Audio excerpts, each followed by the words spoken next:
x के लिए polynomial for x is equal to x minus two. ठीक है, ये एक पॉलिनोमियल है और कौन सा है, अब आप जान चुके होंगे कि ये एक लीनियर पॉलिनोमियल है क्योंकि इसकी हाईएस्ट डिग्री जो है वो 1 है। ठीक है, अब जीरो क्या होता है, देखिए कांस्टेंट तो हमारे पास ये यहाँ पर 2 है और वेरिएबल हमारे पास यहाँ पर x है, तो जीरो हम उसको कहेंगे जिसको हम वेरिएबल की जगह अगर रख दें। ठीक है, वेरिएबल की वो वैल्यू जिसको अगर हम एक पॉलिनोमियल में रख दें तो पॉलिनोमियल पूरा जीरो हो जाएगा, तो उस वैल्यू को हम जीरो कहेंगे। ठीक है, क्या कहा मैंने, अभी समझाता हूं। देखिए जैसे कि यहां पर मान लेते मैंने x की जगह यहां पर 2 रख दिया। ठीक है, 2 यहां पर मैंने x की जगह रख दिया, तो यहां पर x की जगह 2 आएगा, 2 माइनस 2, और ये यहां पर माइनस होकर 0 आ जाएगा। तो क्या हुआ, इस 2 को वेरिएबल की जगह रखने पर पॉलिनोमियल हमारा 0 हो गया। तो वो वैल्यू जिसको हमने रखा है वो ही उस पॉलिनोमियल का 0 कहलाएगी। तो यहां पर इस वाले पॉलिनोमियल का जो 0 होगा वो क्या होगा, वो आपका 2 होगा, क्योंकि 2 रखने पर वेरिएबल की जगह ये पॉलिनोमियल 0 हुआ है। ठीक है,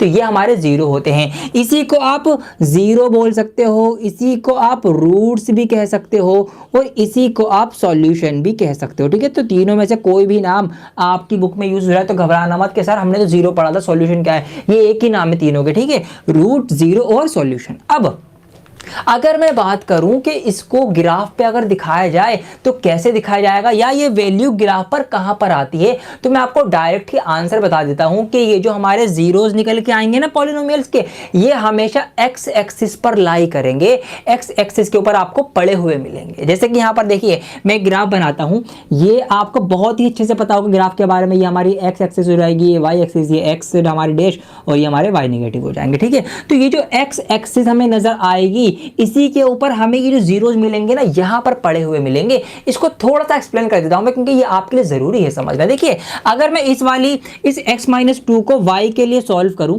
y के लिए इसको सॉल्व करूं तो हम कैसे सॉल्व करते हैं भाई, x y होगा, हम यहां पर कुछ ना कुछ वैल्यूज पुट करके लेकर आएंगे आंसर। जैसे कि देखिए अगर मैं यहां पर x की प्लेस पर 0 रख दूं तो y हमारा क्या हो जाएगा, y हमारा -2 आएगा। ठीक है, और अगर मैं इस x की जगह पर यहां पर 2 रख दूं तो ये 2 में से 2 कट जाएगा तो y हमारा 0 बन जाएगा। ठीक है, अगर अब मैं इसी को ग्राफ पे दिखाने चलूं तो ग्राफ पे मैं इसको दिखाऊंगा। देखिए x 0 रखने पर y 2 आया है, तो x 0 का मतलब क्या है, कभी x में हम बढ़े ही नहीं, मतलब यहीं के यहीं रहे, और y हमारा -2 आया तो -1 -2, तो यहां पर इस पॉइंट पर आएगा ये x 0 y -2। ठीक है, अब अगली वैल्यू पुट करते हैं, x की जगह पर 2 रखा पहले तो 1 2, ये हम आगे बढ़े यहाँ पर।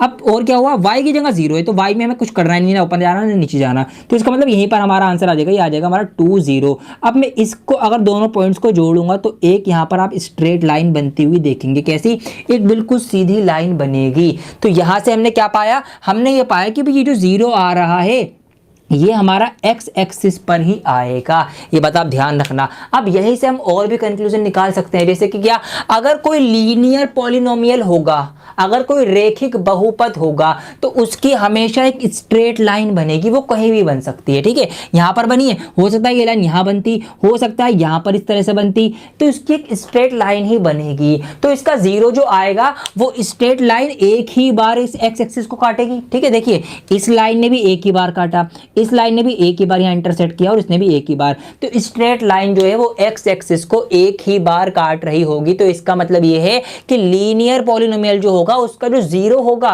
वो एक ही आने के चांसेस है, मतलब नंबर ऑफ टर्म्स अगर हम नंबर में काउंटिंग करें तो एक ही आएगा।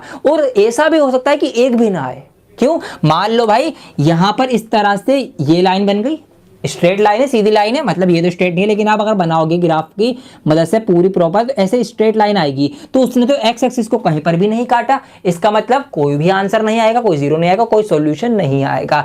तो हम ये भी कह सकते हैं कि अगर कोई लीनियर पॉलिनोमियल होगा तो उसकी जो मैक्सिमम नंबर ऑफ सॉल्यूशन जा सकते हैं ना वो उसकी पावर तक ही जा सकते हैं। मतलब अगर यहाँ पर जैसे कि पावर 1 थी तो मैक्सिमम नंबर ऑफ सॉल्यूशन जाएंगे 1 ही जाएंगे, या 1 से कम होंगे, 1 से ज्यादा नहीं हो सकते। आप एक स्ट्रेट लाइन से x एक्सिस को एक से ज्यादा बार नहीं काट सकते, काट ही नहीं सकते, काट के देख लेना आप जाओ।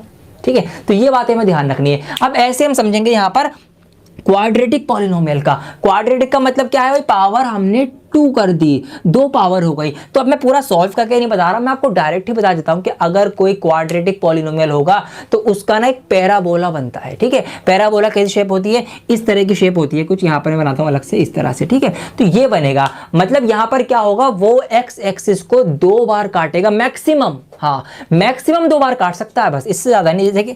जैसे कि देखिए यहां पर अगर मैं, हो सकता है कि इस तरह से पैराबोला बन जाए,